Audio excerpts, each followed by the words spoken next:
This building is the fourth building, and it was started in 1914, completed in 1917. And there was the pastor at that time was a fiery little guy named Duval, and he had this impassioned speech where he said, "Do not the working poor and immigrant class of our city need a grand cathedral even more than the well-heeled and affluent? And so we will build the grandest cathedral possible, and it shall be for the working poor and the immigrant." And so really, from its inception, Knox was created to be not simply a church, but to address a variety of social and as well as spiritual sort of dimensions in life. And Russell was a very well-known Winnipeg architect, and I did some research on him and found out he did far more than I actually knew or thought.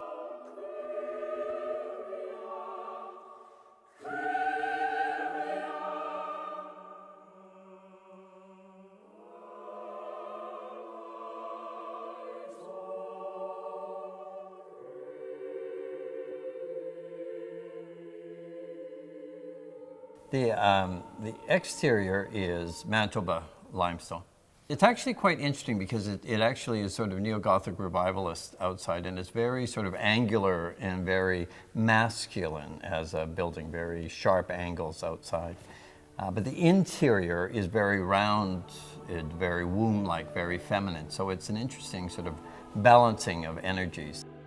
It's built with sort of reinforced concrete, and it's actually kind of the ceiling and the balcony are sort of suspended. The balcony is sort of cantilevered back, so the balcony seats about 500 people.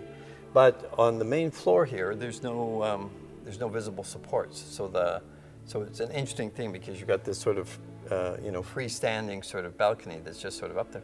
And even at the corners, there's very little surface cracking. I mean, they obviously did that very well.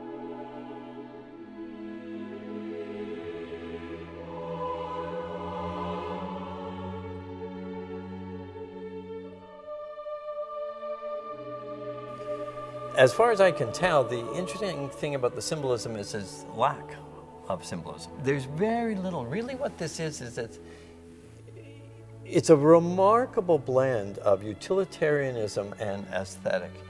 It's almost impossible to find overt Christian symbolism that is intrinsic to the architecture. There are some very tiny crosses if you look for them, but there are not many things to be found in the architecture. So the space was really designed to have that cathedral function of pulling you upwards, creating a sense of awe.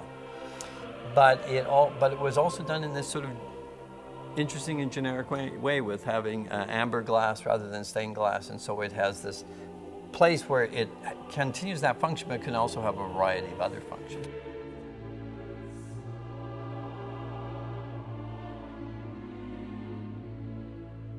Acoustically, it's very interesting. It's really very, very well done. Because it's all wood, it also has this incredible resonance, so that there's this place where once the sound builds to a certain point, either with the pipe organ or if we've had Japanese drumming or 40 bagpipers, then the whole place becomes a sounding board.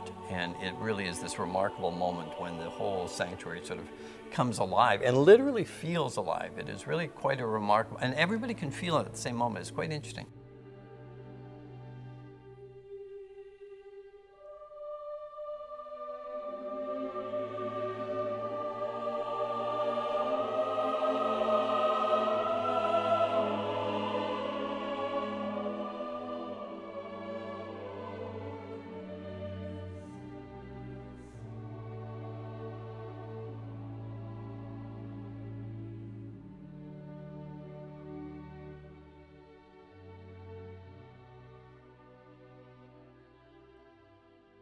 This is the second pipe organ in this church, just shy of 3,000 pipes, and it's a 3-keyboard organ.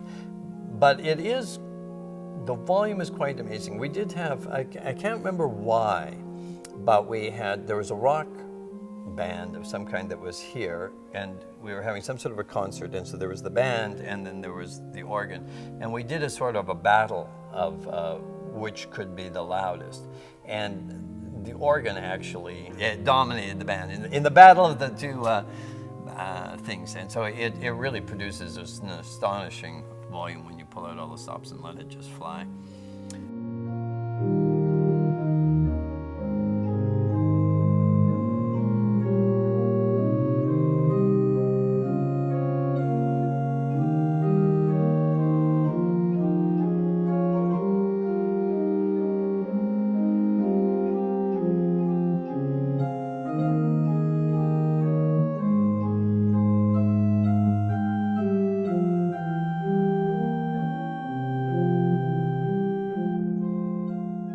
Yeah, the tower was struck by lightning. The high tower was struck by lightning at about 6 o'clock in the morning.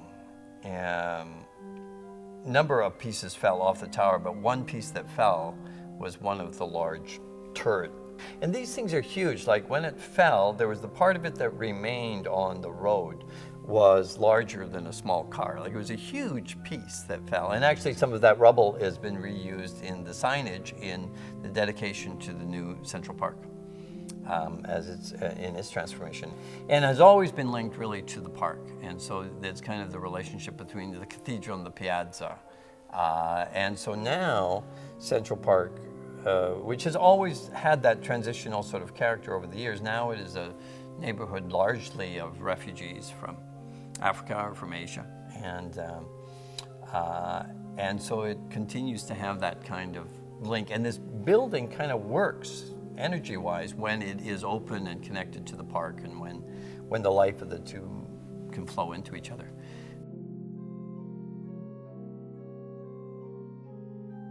There's a small chapel that seats about 100 people, 80 to 100 people.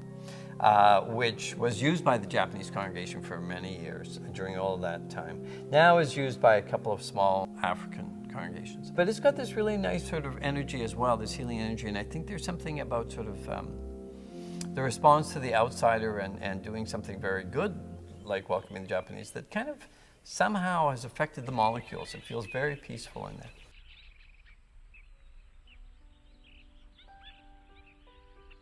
What we've got is this really magnificent space, and the real question is, what do you do with it? What we'd really like to see with this space, and our goal over the next year or 2 years, is really to develop more of an arts center. It is a venue that seats over 1,000, which makes it rare in Winnipeg because there are not many in the 1,000 to 2,500 range. There's very little that's accessible. So increasingly we want to see it used that way. This building is very happy when it's in use. I think this really is, at its heart, both community space and church space, and belongs to the community. And really the future, I hope, is that the space can be used. I mean, I'd love to see this used more by the community. And if we can make that happen, I think it's good. Because it's a wonderful space. You'd hate to lose a space like this, you know.